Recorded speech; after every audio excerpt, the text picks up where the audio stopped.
Hi hello ನಮಸ್ಕಾರ. Shweta insta ವ್ಲಾಗ್ಗೆ ಸ್ವಾಗತ. ಬನ್ನಿ ಇವತ್ತು ಪೌಷ್ಟಿಕವಾಗಿರುವಂಥ ಡ್ರೈ ಫ್ರೂಟ್ಸ್ ಲಡ್ಡುವನ್ನು ಮಾಡೋದು ಹೇಗೆ ಅಂತ ನೋಡೋಣ. ಒಂದು ಬಾಣಲೆ ತೆಗೆದುಕೊಂಡು ಅದಕ್ಕೆ ಸ್ವಲ್ಪ ತುಪ್ಪ ಹಾಕಿ 3-4 ಸ್ಪೂನ್ ತುಪ್ಪ ಹಾಕ್ಕೊಳ್ಬೇಕು. ಅದು ಸ್ವಲ್ಪ ಕಾದ ನಂತರ ಅದಕ್ಕೆ ಅಂಟನ್ನು ಹಾಕ್ಕೊಳ್ಬೇಕು. ಅಂಟನ್ನು ತುಪ್ಪದಲ್ಲಿ ಚೆನ್ನಾಗಿ ಹುರ್ಕೊಳ್ಬೇಕು.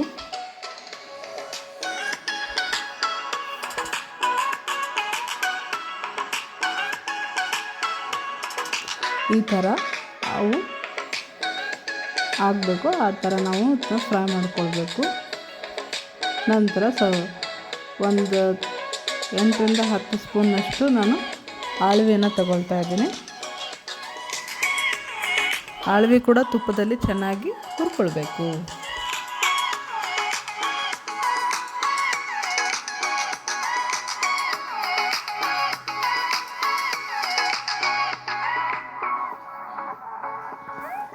ಆಳ್ವಿ ಹುರ್ಕೊಂಡು ತಗೊಳ್ಬೇಕು. ಈಗ ನಂತರ ಒಣ ಕೊಬ್ಬರಿನ ತುರ್ಕೊಂಡಿರ್ತೀವಲ್ವ ಅದನ್ನು ಹಾಕ್ಕೊಳ್ಬೇಕು.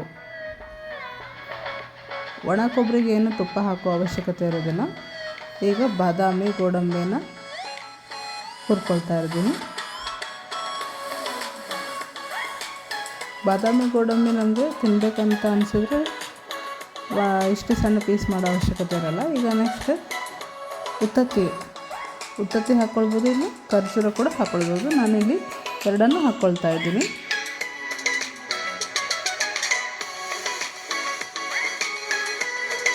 ಉತ್ತತ್ತಿನ ಹುರ್ಕೊಂಡ್ರೆ ಮಿಕ್ಸಿ ಹಾಕಲಿಕ್ಕೆ ಸ್ವಲ್ಪ ಸಾಫ್ಟ್ ಆಗುತ್ತೆ. ಅದಕ್ಕೋಸ್ಕರ ಸ್ವಲ್ಪ ಬಿಸಿ ಮಾಡ್ಕೊಳ್ತಾ ಇರೋದು. ಇದನ್ನ ಕೊಬ್ಬರಿನ ಸ್ವಲ್ಪ ತೆಗೆದಿಟ್ಕೊಂಡು ಸ್ವಲ್ಪ ಪೌಡ್ರ್ ಮಾಡ್ಕೊಳ್ಬೇಕು. ಉತ್ತತ್ತಿನ ಪೌಡ್ರ್ ಮಾಡ್ಕೊಳ್ಬೇಕು. ಈ ಥರ ಪೌಡ್ರ್ ಆಗುತ್ತೆ.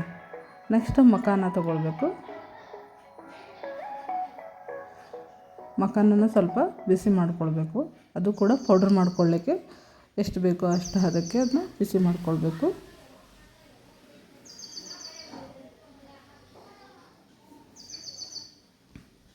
ಅದನ್ನು ಪೌಡ್ರ್ ಮಾಡ್ಕೊಳ್ಬೇಕು.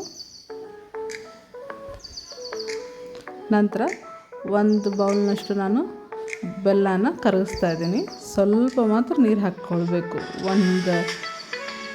ಒಂದು ಎಳೆ ಪಾಕ ಬರೋ ಅಷ್ಟೇ ಹಾಕ್ಕೊಳ್ಬೇಕು. ಈ ಥರ ಒಂದೆಳೆ ಪಾಕ ಬರಬೇಕು. ಅಥವಾ ಬೆಲ್ಲನ ಸ್ವಲ್ಪ ಜಾಸ್ತಿ ಕುದಿಸ್ಕೊಂಡು ಬರಬೇಕು. ತೀರಾ ಗಟ್ಟಿ ಕೂಡ ಆಗಬಾರ್ದು. ನಂತರ ಒಂದು ದೊಡ್ಡ ಬೌಲ್ನಲ್ಲಿ ಇದಕ್ಕೆ ಎಲ್ಲವನ್ನು ಹಾಕ್ಕೊಳ್ತಾ ಹೋಗೋಣ. ಫಸ್ಟ್ ಕೊಬ್ಬರಿ ಹಾಕ್ಕೊಳ್ಳೋಣ.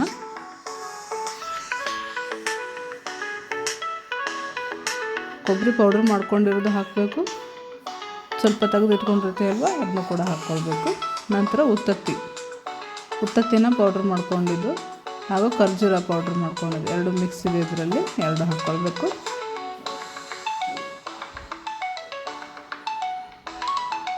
ಉತ್ತತ್ತಿ ಹಾಕ್ಕೊಳ್ಳೋದ್ರಿಂದ ತುಂಬಾ ಶಕ್ತಿ ಇರುತ್ತೆ ಅದರಲ್ಲಿ. ಅದಕ್ಕೋಸ್ಕರ ಅದನ್ನ ಯೂಸ್ ಮಾಡ್ಕೋಬೇಕು. ನಂತರ ಇದೆಲ್ಲ ಆಳ್ವಿ ಅಂಟು ಡ್ರೈ ಫ್ರೂಟ್ಸ್ ಎಲ್ಲ ಹಾಕ್ಕೊಂಡು ಕಲಿಸ್ಕೊಳ್ಬೇಕು ಚೆನ್ನಾಗಿ.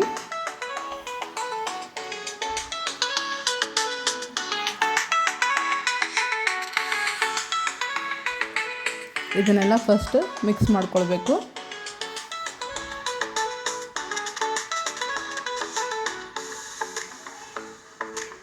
ನಂತರ ಮಖಾನ ಪೌಡ್ರ್ ಹಾಕ್ಕೊಳ್ತಾ ಇದ್ದೀನಿ.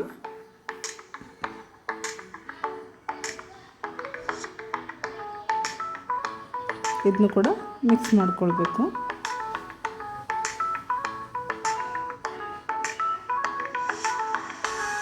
ಎಲ್ಲ ಮಿಕ್ಸ್ ಆದ ನಂತರ ಬೆಲ್ಲದ ಪಾಕ ಮಾಡ್ಕೊಂಡಿರ್ತೀವಲ್ಲ ಅದನ್ನ ಸ್ವಲ್ಪ ಹಾಕ್ಕೊಳ್ತಾ ಉಂಡೆ ಕಟ್ಟೋ ಹದಕ್ಕೆ ಬರಬೇಕು. ಆ ಥರ ಬರೋ ತನಕ ಸ್ವಲ್ಪ ಹಾಕ್ಕೊಳ್ತಾ ಅದನ್ನ ಮಿಕ್ಸ್ ಮಾಡ್ತಾ ಬರಬೇಕು.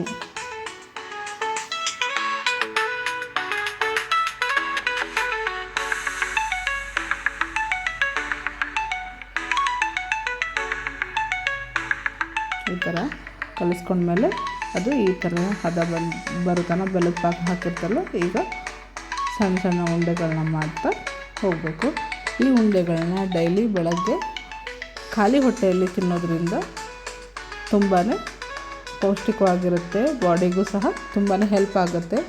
ಬರೀ ಬಾಣಂತಿಯರಷ್ಟೇ ಅಲ್ಲ, ಸಣ್ಣ ಮಕ್ಕಳಿಂದ ಹಿಡಿದು ದೊಡ್ಡವ್ರ ತನಕ ಎಲ್ಲರೂ ತಿನ್ನಬೇಕು, ಎಲ್ಲರಿಗೂ ಶಕ್ತಿ ಬರುತ್ತೆ.